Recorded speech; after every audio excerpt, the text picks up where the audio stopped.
Thank you for listening to this download of Start the Week, presented by Tom Sutcliffe. Hello. Rod Liddle, former editor of the Today programme and now an outspoken columnist for the Sunday Times and the Spectator, does not think very highly of contemporary society. Compared to earlier generations, he says, we are feckless and irresponsible, endlessly selfish, whining, avaricious, self-deluding, self-obsessed, spoiled and corrupt and ill. And that is not a complete list of our crimes either. Fortunately, he has channeled his rage at the state of the world into a book and not random gunfire, unlike the character at the heart of the events, David Gregg's play about the aftermath of a mass shooting. Its director and co-creator Ramin is with us to talk about how communities can heal themselves following such events. And he's joined by the novelist Xiaolu, whose latest book is, among other things, about the conflict between social obligation and private satisfaction. And Neil Jameson, founder of Citizens UK, a group which encourages and assists ordinary people to hold politicians to account for the decisions they make about ordinary people's lives. We're going to begin, though, with Rod Liddle and his book Selfish Whining Monkeys, a sustained roar of fury and disgust at what the world has come to. Rod, I wondered whether you were ever struck by the inherent self-contradiction here. Your target is the whining self-obsession of British society. Your response is a 230-page diatribe about how utterly terrible British... Isn't this a bit like trying to put out a fire with a flamethrower? Yes, it probably is. I mean, but that seems to me a difficult argument to make, that if one wasn't to write the book, then I wouldn't have been able to say what I thought about society. I don't have to express that. Why the state of fierce rage? You say there's something lacking in us, something previous generations possessed. What is it that's missing? I think it's a number of things. I think there's a stoicism, but also a communitarian spirit, which previous generations had, and we're rather more self-obsessed these days as well, and that also leads, I think, to a degree of atomization or alienation from one another, that we work less well together as a community than we used to do. And I think there's a whole bunch of reasons for that. Some of them are political. I think the Thatcher government of the 1980s, with its emphasis upon the individual and the accumulation of private wealth, and deregulation and selling off, things which we as a society held in common.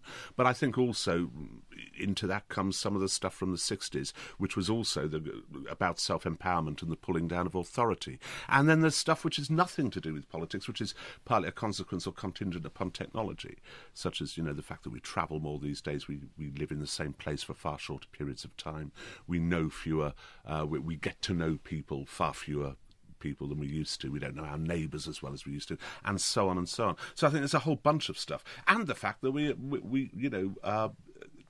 that we had for a long while the shadow of annihilation hanging over us in the terms of the Cold War. That I think that made us sort of frit and insecure. Now, I'm glad to say you've tailored your diction to the Today studio, because it's not... Yes, the rhetoric in the book is not as calm and as moderate as you have just expressed it there. Yes, it is. It's perfectly moderate. There's quite a lot of swearing. Oh, there's some quite swearing. Apart from anything else. Yes, there's some swearing. Where does that absolute fury and rage come from? Why is it not... I go back to the question I started with. Why is it not possible to make this argument in a way that, as it were, wouldn't make readers go, oh, he's just ranting? Well, I don't know that readers will say that I'm just ranting. I suppose milquetoast liberals and bien pensants may well say that, but it's not a rant. It's something which I think a lot of people in the country, possibly beyond N1, feel has happened to our country, and I'm angry about it, and the anger is as much a function of the blind refusal to accept that whilst there have been changes in society which have been unequivocally for the good, such as the emancipation of women to the degree that women moved into the workforce in the 1970s, unequivocally good thing. But to say that bad consequences have happened as well, unintended bad consequences, you are not allowed to say that sort of thing. These are difficult arguments to make. Well, you have this thing about liberal bien-pensant, the liberal elite, the kind of amorphous sort of centre-left mass.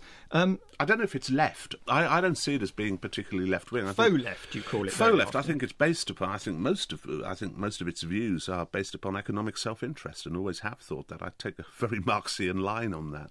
But in what sense are these sentiments not expressed? They're expressed by you every week. In newspapers. No, but if you express them, you are howled down as being someone who is either a racist or a bigot, which, clearly I'm not a racist or a bigot and would loathe the terms being said. It's not been all that clear. I mean, some of your reviewers have said, actually, you are a racist. I mean, Will Self, reviewing your book, said it's all very well for him saying he's not a racist, but actually he probably is. Yes, except if you read the book, it couldn't be less racist or bigoted. I mean, there is no racism in there whatsoever. I begin by saying that I think that the previous generation, the generation which actually I admire before then, the one thing we have on them, our generation, the one thing we have on them is that, by and large, we have, to a large degree, expunged racism and made it unacceptable. Well, can I just quote this?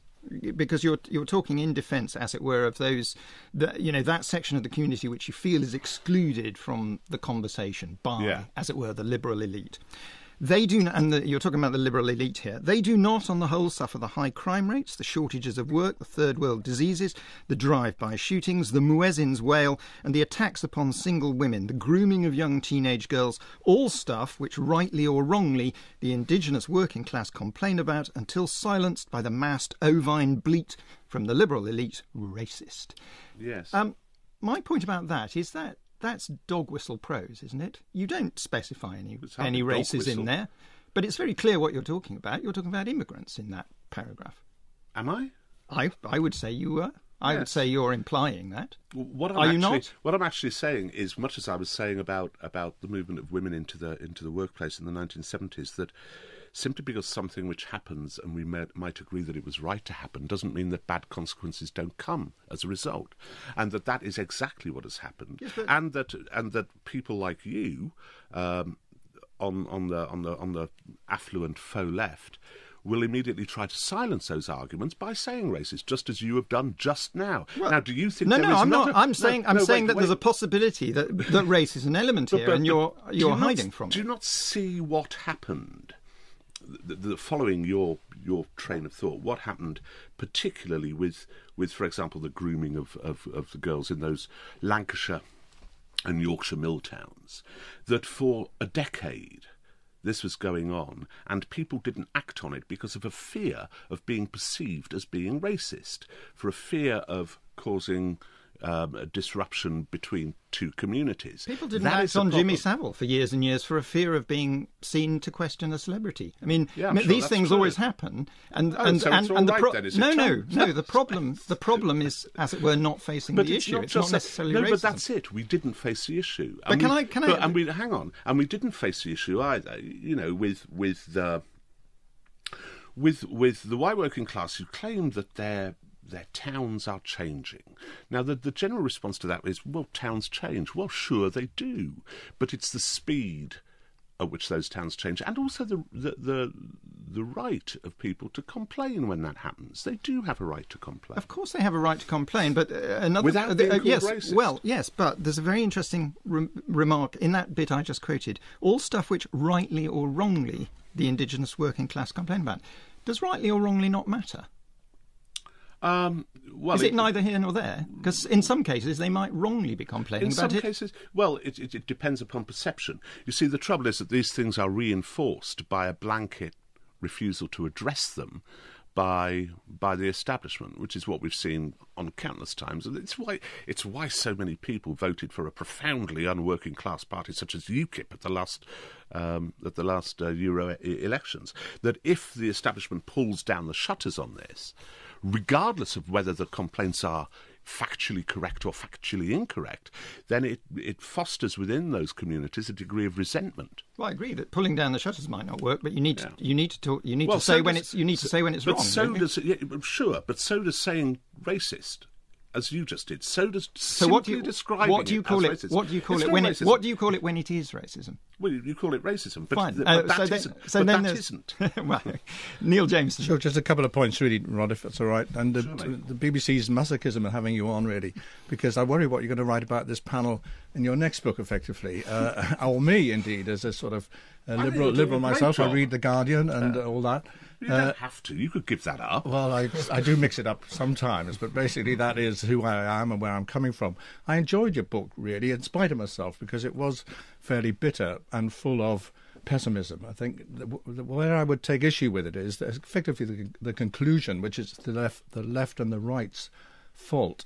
It feels that, and plus the fact, it all depends where you're coming from. Yesterday I was in Devon, and the little village of Sheepstore had an open gardens experience. There are 40 houses in Sheepstore. They know each other. They're raising money for the village hall. And if you're coming from a rural area or from the East London Mosque, frankly, where civil society is very strong and the bonds of civil society have not been broken at all. That's the point I make in the book, that actually the stuff about family and kinship in East London has been replicated in a way by the new generation, which is of immigrants from largely Bangladesh. And there is that very same sense of civic community, absolutely. Rod Liddle, you also talk about religious faith and the decline in religious faith as a problem, but you do it in a slightly inchoate way, if I dare say. You conclude it merely has been something has been lost along the way. It would be better if we still had it, whatever it is. But what is it that you want? Mean, I don't think it's inchoate at all. I think what I'm talking about is the removal of an external agency which regulates behaviour, if you want to put it in sociological terms, regardless or not of whether there's an a priori case for God existing.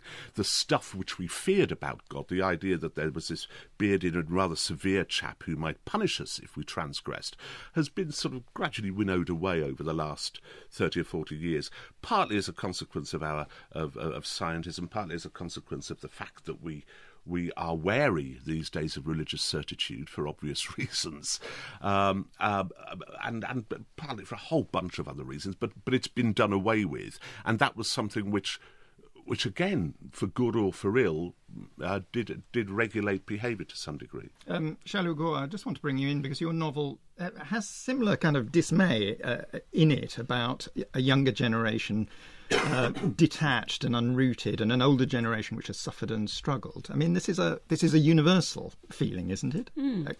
I was thinking my novel, I'm China, really about artists come from China, drifting in the West, or in Europe. And I was reading Rod's book. I was thinking the book somehow presented a certain kind of stagnant energy in Europe as well as in Britain, a certain energy which is not like what's going on in India or China or in Latin America. It's something rotten and decayed, and also I think there's a certain disillusion in the society. But I wouldn't say that's unique, in Britain or it's the same in China. It just, I think we are still on the stage of coming up, try to become the first word, try to be the one. So that's, of course, very different energy. But I was wondering, are we become more and more selfish in the course of history, or selfishness is really a part of the humanity, one of the main characters of Homo sapiens?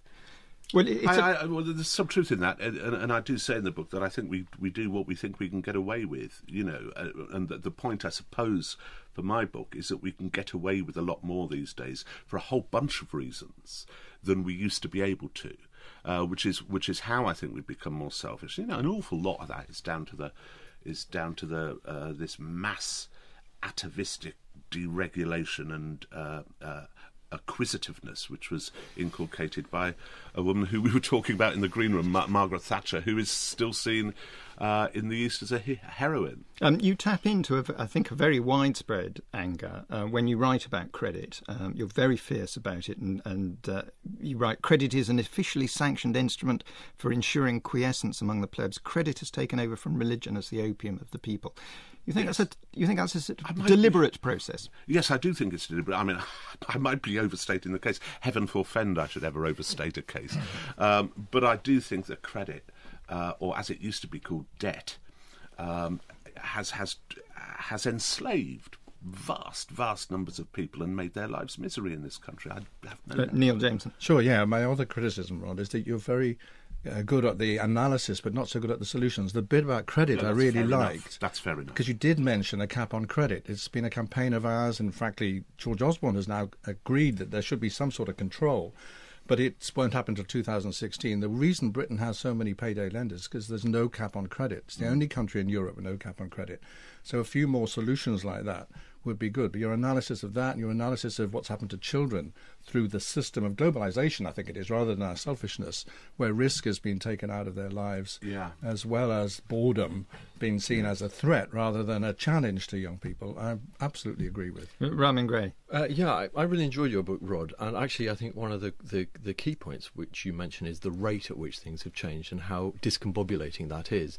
And the play that we made, The Events, I first went to Norway in 2001, and I remember meeting a woman who was running a theatre in a sort of ethnically diverse part of Oslo, and she said to me as we were leaving the theatre, she said, what we need here in Norway is a multicultural society like you have in the UK. And I thought, well, why is that? And she had no reason except a profound rage against what she perceived as a narrow, monocultural, stifling world that she was living in. And so then 10 years later, when Breivik did the thing that he did, I thought, wow, this is a very sort of like a lightning rod expression of frustration and rage, and that was the seed for the play that David Gregg and I then researched. I loved the play. I thought it was absolutely fascinating, and it had me thinking as I was coming in this morning. I had to get up quite early because I don't live anywhere near this ghastly city. And it reminded me of the time when I used to have to come into work for the Today programme on the 5:15 in the morning train from Salisbury. And despite getting up so early, it was a lovely experience because everyone got on very well. And the train was always on time, and we knew each other. And there was this wonderful rapport between everyone. And the chap who brought the trolley along would give us free coffees from time. Perfect. 2 hours later, a train I sometimes got, it was a hell. And the train was usually late, and we saw each other as rivals for seats. No one spoke. And it made me think about your play that these things are often contingent. Sometimes it's rate of change. Sometimes it's not merely rate of change, but it's transience of not knowing the other people, of never getting the chance to know them. It's all these things are contingent. But isn't that precisely an argument for, as it were, managing change and enabling it? I mean, I was very struck by what you wrote about your parents. You write about your parents both with great respect and actually, I think, rather movingly about your own childhood. But you also say their views were rancid. Yeah, they were. And that makes me wonder why you're saying that, as it were, the anti-immigration views, which you say we should listen to, why? Why should we not, as it were, say to them, would your parents have had a worse life if they'd travelled abroad, met people? No, they'd have had a far, far better life, and I think that generation would have been... It would have been a more culturally aware and happy generation. I mean, because by and large, my father travelled abroad only to kill people. In the war, I hasten to add, he wasn't a sort of hired killer or anything. But I don't think that. This is the other thing. So I think it doesn't. But then throw your weight on the side. Throw your considerable weight and rhetorical powers on the side of those saying, "Well, actually, you can cope with this." You know. Yeah, but we can't cope with it. We can't cope with it. It's the rate of change, the speed of change, and the mass numbers. That's the problem. Neil Jameson, I think you would argue that we can cope with it, but we need to do it in different ways. It depends who you spend your time with, I think, I would say. Certainly. I recognise it's the 25th anniversary since the Tiananmen Square massacre, as it's been called. There was a group of people trying to change stuff, but against a military regime, very difficult, whereas here we have a democracy, and in most countries in the West there's a democracy. But you run Citizens UK, and your aim is to, as it were, make democracy function better. Correct, yes. It's not quite what you said at the beginning. Right. Okay, well, I'm glad I've got it right now. I think Rob would like, the main aim of Citizens UK is to make ourselves responsible. Yeah. If we are responsible, and if we recognise we have a role to play, which, in my experience, lots of people do, we organise particularly around institutions. That's another little, it's not a trick, it just makes sense, that if people are already gathering in institutions, schools, LGBT groups or faith institutions, then they've already shown some example of responsible behaviour, if you like. And they don't mind working with other people. We share the anxiety you have, Rod, about individualism and consumerism, effectively our members do. But there is a reaction to that, which is basically to organise and do politics. So my criticism, you don't have a good word to say about any politician. We have lots of good words to say about politicians, because without them there would be chaos, frankly, but not just holding them accountable. We think we need more people who recognise the power of politics, and Citizens UK spends a lot of time on unpacking what politics is. It is people basically doing things for themselves, coming up with their own agenda. Last month, Citizens UK organised 18 big assemblies, 5,000 people gathering to hold lots of politicians accountable, but themselves. If the rooms are empty, frankly, this system of community organising doesn't Can work. I ask you a hard question just before I let you answer a little, which speaks to the anxiety Rod expressed in his book. You did a listening campaign in London boroughs, and you asked the question, what would you like to change in this borough? What would your organisation do if the answer came back, we would like less immigrants? Is that a change that you can accommodate as an essentially, I take it, liberal organisation? Well, I don't make the decisions in the organisation like that. I'm responsible for the building of the organisation, certainly. I don't think it would happen. We purposely go to organisations. Why not? I mean, and Rod Liddle's smiling because he thinks it's there are rules. All right. So there's rules about public behaviour. Organisations, frankly, where the Catholic Church plays a significant part. We're in a big alliance of Catholics, but we're a civic alliance and Muslims. They're not going to say the issue is immigrants, because these are immigrant relationships. These are immigrant institutions. Well, if they did, we would then look to democracy. We'd say, OK, what's the solution? Deport them all. We have run a major campaign for an amnesty in this country. That was very popular in the organisation. The Lib Dems picked it up but lost the election. There is an issue about large numbers of irregular migrants being here, and our organisation and Boris Johnson are the only people to talk about what to do about that. So we're up for practical solutions. Deportation is not practical for the people already here. Therefore, allow them to stay, regularise their position, let them pay taxes, a whole series of pragmatic positions we have taken in the past. But we are a country of immigrants. That's the other. No, I agree. I mean, I was asking the question because it's one about process and about democracy and what happens. I mean, we are a country of immigrants, but that beside the point. Where I think Neil is absolutely right, and I think to a degree, obviously you're right about I don't provide many solutions. I think that's bang on. I don't. I'm merely complaining. And one of the things you're doing actually is a partial solution. One of the reasons I think we've become so atomised, why we're also ill frequently, there's so much depression, stress and so on. I think some of it, I don't want to get too psychological, is a consequence of a lack of power over our own lives. And I think that what you're doing and what other organisations such as 38 Degrees is also doing is actually attempting to empower people, which is a good thing. I mean, absolutely no question. I just want to bring you in, Xiaolu, because your novel is very specifically about a culture where there isn't a sense of personal power. I mean, someone like me from the country of autocracy, citizen, the concept of citizen is a collective body which has to function in one voice, like the government would function. So if there's discord, if there's disagreement between citizen and the government, in China would be quite a disaster, would be really revolutionary, but it hasn't happened yet. But in the UK, I was wondering, your organisation, so assume the citizen has huge disagreement with what the government policy is. For example, the Iraq War. We were on the street, but the war still happened. So, how much power this organisation can have when there's a huge decision will be made? So, I'm kind of suspicious about this, but maybe you can tell me more. Well, there's a pragmatism around community organising, which is let's go for stuff we can win.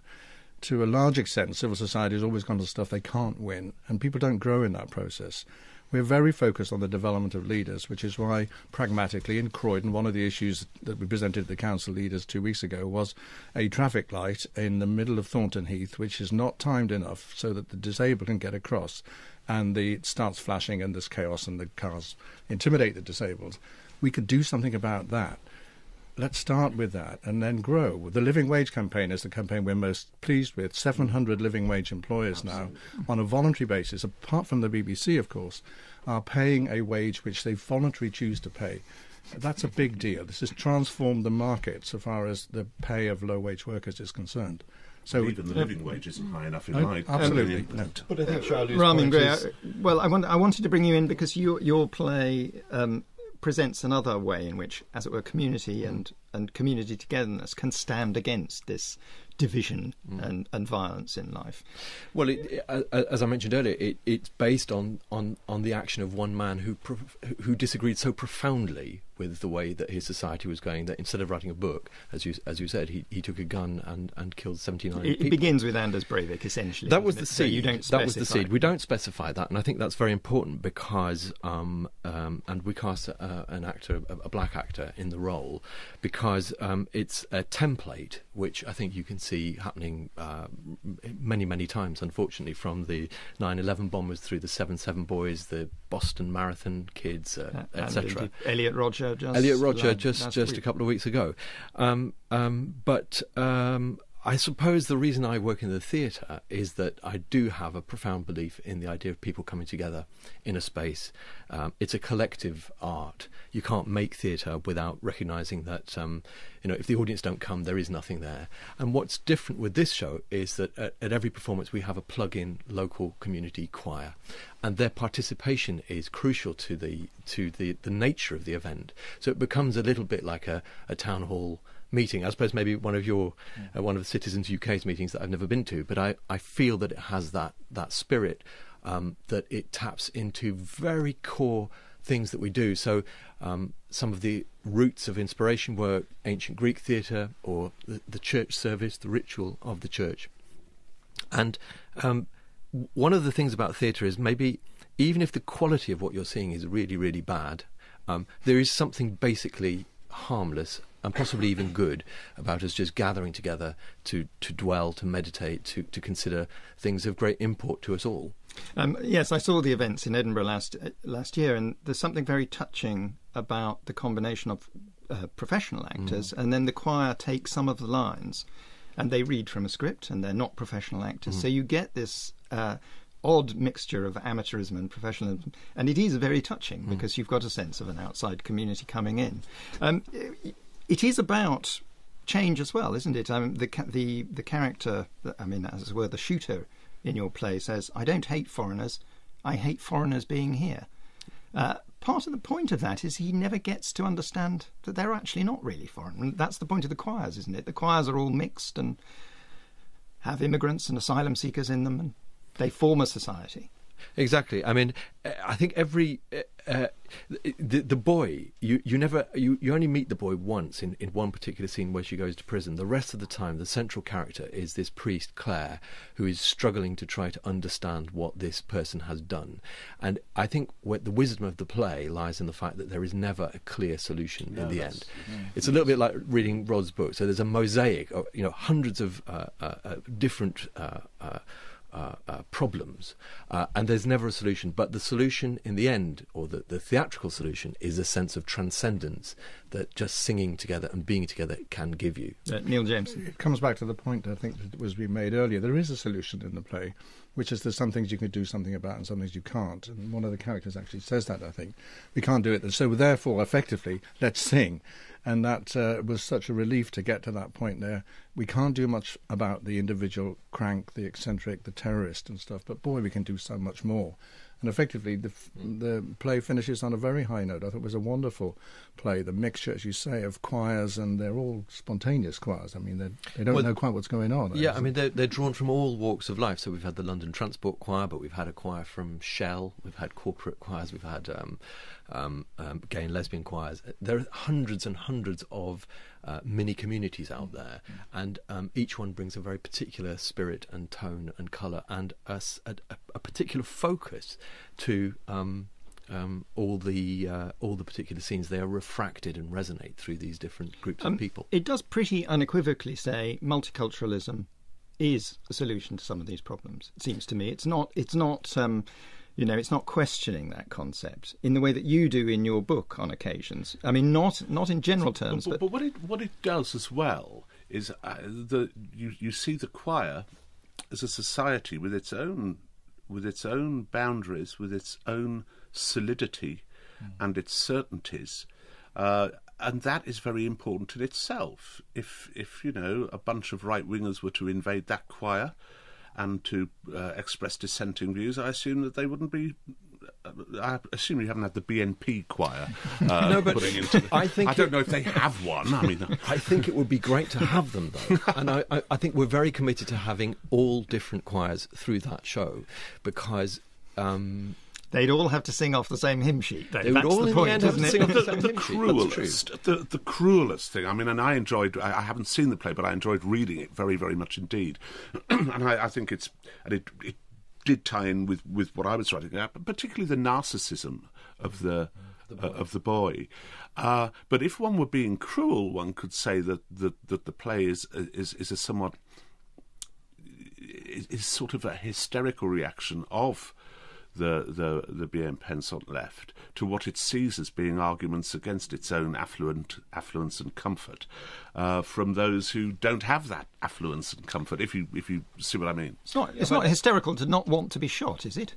No, I don't mean that. No, what I'm saying is that this whole idea that there are these thoroughly decent, civilised people who believe in unlimited immigration and multiculturalism to its nth degree are challenged by this evil outside. I thought that was a little bit... Yeah, but I think, I suppose, the journey for the central character of Claire is, if Claire stands as the playwright David Gregg, then she's given a very good pummelling. All those positions, the positions you outline, are given a proper workout in the play. Also, her response is, as it were, straight down the line, red top. Vengeance is what she wants first. Yes, that's right. She absolutely goes through that. She goes through the whole spectrum. Actually, it's just the red tops who want vengeance. No, you're right. I was looking for a shorthand, and you caught me being a bien pensant liberal elite. I guess when I see your play, I was thinking about this big conflict in the Western society, because choir is such a presentation of Christianity, which we don't have in China or in Asia. So this Christianity is a do good, everyone should be good and kind to the others.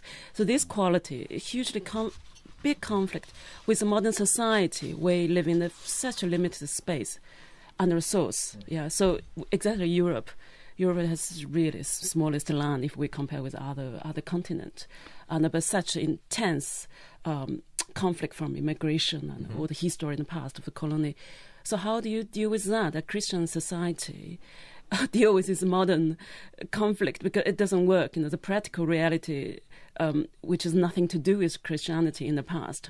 And this woman tried to be good to understand the mass killer's mentality. And I say exactly that's a problem. You cannot help the other in that religious environment. Somehow you cannot convince that bad boy to be a good boy, because I think the real solution perhaps is the church facing, okay, we are in this limited space and resource. How are we going to deal with it? Yeah, I mean, I think there's two quick things on that. One is that the central character Claire goes on a journey from being a priest at the beginning, and by the end she's no longer a priest. She's left that behind, and she's moved into, I suppose, Neil's area of simply organising groups in the community through singing.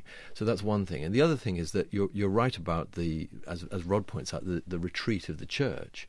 However, the legacy, the huge legacy of Christianity and its morality is very important and not negligible. And certainly you can't make theatre, I don't think, without acknowledging that is a major part of the theatrical ritual. Xiaolu, your novel is very interesting in this respect, because in a sense it deals with the problem of having an excess of community, of having too much community spirit, too much sort of sense, because your characters are plagued by the lack of privacy, by an inability to think of themselves as separated from. Absolutely. I think this novel is really, this big subject is about self. Both the punk musician character in I Am China and as a poet woman character in I Am China, they're both facing this big question, who am I in American and in Europe? And I think the woman character in American is absolutely kind of devoid of this idea of self and identity in American, and she was eager to return to China, to become one of the collective body so she could have voice and identity. That's her definition of self, is her relationship to her parents, to her village, to the people who surround her. And I guess the role as a woman, how a woman kind of physical reality in a way, how to belong to her kind of so-called motherhood and being a lover.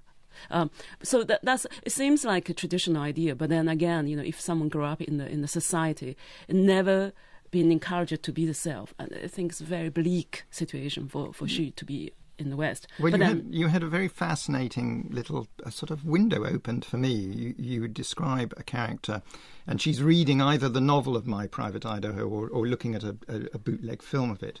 And it's translated in Chinese into Idaho in my heart, because the word private is itself politically volatile and slightly dangerous. Yeah, you can't now, own that's the true, state. is that, yeah, in China, I remember in the 80s, I was reading the translation edition of My Own Private Idaho. So I remember this kind of very atmospheric desert feeling and this kind of existential loneliness with this Western gay youth, let's say. But this gay thing is not really mentioned in the Chinese translation. And it wasn't private, the title wasn't private. So when I came to the West, I mentioned this film and a novel to everyone, and no one understood which novel I was talking about. So you see, this has been all interpreted and translated in certain ideological environment. And I think my novel, I'm China, is kind of saying these two artists came to the West and devoid this familiar ideological voice around them. And they really need to face, I'm nobody here, not even familiar ideological struggle. Ramin Graham. Yeah, what I really liked about your novel is that we've talked about the problems of host societies receiving immigrants and the stresses and strains that causes. But of course, what you do brilliantly in the book is notate the pain and anguish of your two characters who are both exiles and one ends up. Well, I won't say what happens to him because I'll spoil the book.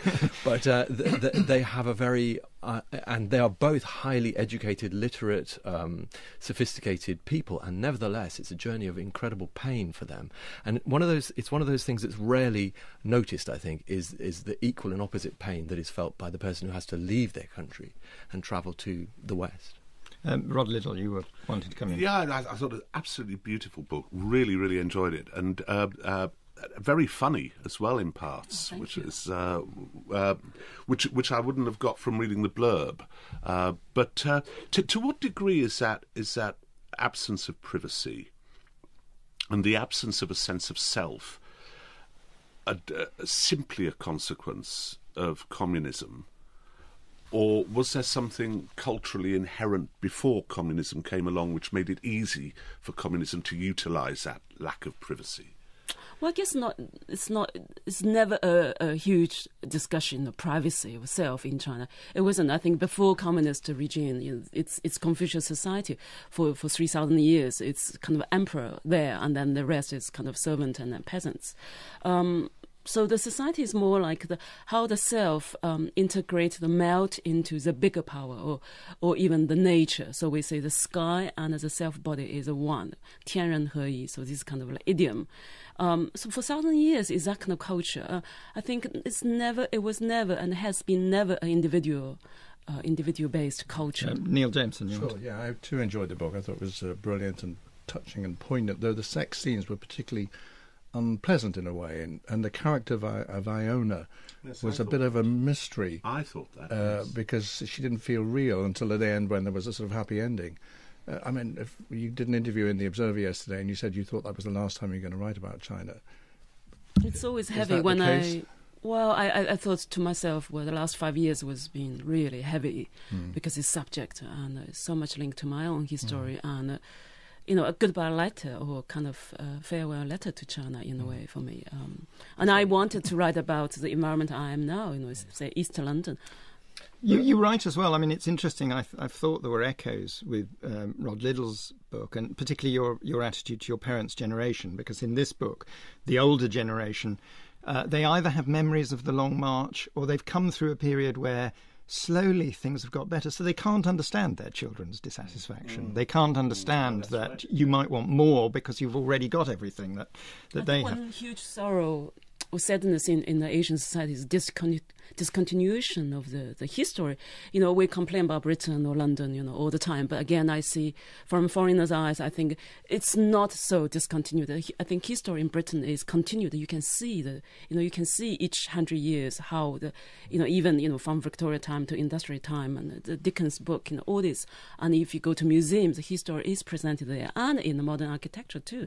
When you walk along the street, the history is around you. But in China, absolutely none. So the oldest house was built 5 years ago, and then they want to abolish again, to build a new one. So I think this lack of history creates such a great hollow and a confusion for the young generation to understand where they come from and where this modern value lay upon now. The suppressed history too, isn't it? Because the first page of your book has Tiananmen Square on it, and that is a subterranean thing that runs through the book about that moment of possibility and then what followed from it. Absolutely. Ramin, Gray. No, I just wanted to say that I really actually enjoyed the figure of the translator because it's really hard often. I've done a few plays with sort of Chinese characters or plays in translation. It's very difficult to find the bridge for a British audience or an audience sitting here, and I thought it was so eloquent, her journey, and especially I loved all the things you said about the lack of tenses in the Chinese language, and how that simple thing must affect your perception of what is a possible future or how you describe your past. It's so different to how we are here. I desperately wanted a British character in this novel. I think some years ago, I think actually the central character has to be a British person living in London and see the faraway culture from her eyes, try to understand. Then, therefore, I have a position as a writer to kind of, in a both place and to build a bridge for East and West. It was a pleasure to see Johnny Rotten appear in the middle of the novel as well. That cheered me up. I think he should be in every new novel that comes out. I thought you handled him brilliantly as well. He was a late arrival, wasn't he? You only just got him in. Absolutely, yeah. I wanted to have a fight, between Johnny Rotten and this Chinese punk character in my novel, but then I thought, who's going to win? None of them are. They kind of passed. If you want to find out who wins, you're going to have to read the book anyway. We run out of time. Thank you to all of my guests: Neil Jameson from Citizens UK, Rod Liddle's Selfish Whining Monkeys, and Xiaolu's I Am China are both out now. Ramin Gray's production of The Events will be at Southend-on-Sea before transferring to the Young Vic next month, and it's going to be broadcast on Radio 4 on the 4th of July. Next week, I'll be looking at the state of the state from Singapore to the Congo. But for now, thank you and goodbye. There's more information about Start the Week on the programme's website. Go to bbc.co.uk, where you'll also find many more Radio 4 programmes you can download for free. Thank you for listening to this download of Start the Week, presented by Tom Sutcliffe. Hello. Rod Liddle, former editor of the Today programme and now an outspoken columnist for the Sunday Times and the Spectator, does not think very highly of contemporary society. Compared to earlier generations, he says, we are feckless and irresponsible, endlessly selfish, whining, avaricious, self-deluding, self-obsessed, spoiled and corrupt and ill. And that is not a complete list of our crimes either. Fortunately, he has channelled his rage at the state of the world into a book and not random gunfire, unlike the character at the heart of The Events, David Gregg's play about the aftermath of a mass shooting.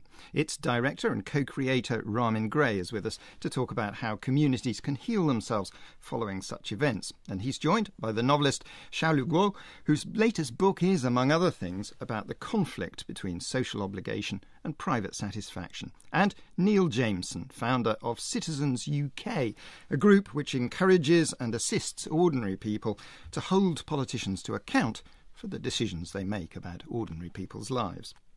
We're going to begin, though, with Rod Liddle and his book Selfish Whining Monkeys, a sustained roar of fury and disgust at what the world has come to. Rod, I wondered whether you were ever struck by the inherent self-contradiction here. Your target is the whining self-obsession of British society. Your response is a 230-page diatribe about how utterly terrible British... Isn't this a bit like trying to put out a fire with a flamethrower? Yes, it probably is.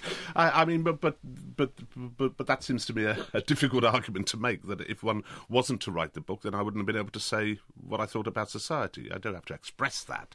Why the state of fierce rage. You say there's something lacking in us, something previous generations possessed. What is it that's I missing? think it's a number of things. I think there's a stoicism, but also a communitarian spirit, which previous generations had, and we're rather more self-obsessed these days as well, and that also leads, I think, to a degree of atomization or alienation from one another, that we work less well together as a community than we used to do. And I think there's a whole bunch of reasons for that. Some of them are political. I think the Thatcher government of the 1980s, with its emphasis upon the individual and the accumulation of private wealth, and deregulation and selling off, things which we as a society held in common. But I think also into that comes some of the stuff from the 60s, which was also about self-empowerment and the pulling down of authority. And then there's stuff which is nothing. It couldn't be less racist or bigoted. I mean, there is no racism in there whatsoever. I begin by saying that I think that the previous generation, the generation which actually I admire before then, the one thing we have on them, our generation, the one thing we have on them is that, by and large, we have, to a large degree, expunged racism and made it unacceptable. Well, can I just quote this? Because you're talking in defence, as it were, of those, that section of the community which you feel is excluded from the conversation by, as it were, the liberal elite. They do, you're talking about the liberal elite here, they do not, on the whole, suffer the high crime rates, the shortages of work, the third world diseases, the drive-by shootings, the muezzin's wail, and the attacks upon single women, the grooming of young teenage girls, all stuff which, rightly or wrongly, the indigenous working class complain about until silenced by the massed ovine bleat from the liberal elite racist. Yes. My point about that is that that's dog whistle prose, isn't it? You don't specify any races in there, but it's very clear what you're talking about. You're talking about immigrants in that paragraph. Am I? I would say you were. I would say you're implying that. You not? What I'm actually saying is, much as I was saying about the movement of women into the workplace in the 1970s, that simply because something which happens, and we might agree that it was right thing to do with politics, which is partly a consequence or contingent upon technology, such as the fact that we travel more these days, we live in the same place for far shorter periods of time, we know fewer, we get to know people, far fewer people than we used to. We don't know our neighbours as well as we used to, and so on and so on. So I think there's a whole bunch of stuff, and the fact that that we had for a long while the shadow of annihilation hanging over us in the terms of the Cold War, that I think that made us sort of frit and insecure. Now, I'm glad to say you've tailored your diction to the Today studio, because it's not... the rhetoric in the book is not as calm and as moderate as you have just expressed it there. Yes, it is. It's perfectly moderate. There's quite a lot of swearing. Oh, there's some quite swearing. Apart from anything else. Yes, there's some swearing. Where does that absolute fury and rage come from? Why is it not... I go back to the question I started with. Why is it not possible to make this argument in a way that, as it were, wouldn't make readers go, oh, he's just ranting? Well, I don't know that readers will say that I'm just ranting. I suppose milquetoast liberals and bien-pensants may well say that, but it's not a rant.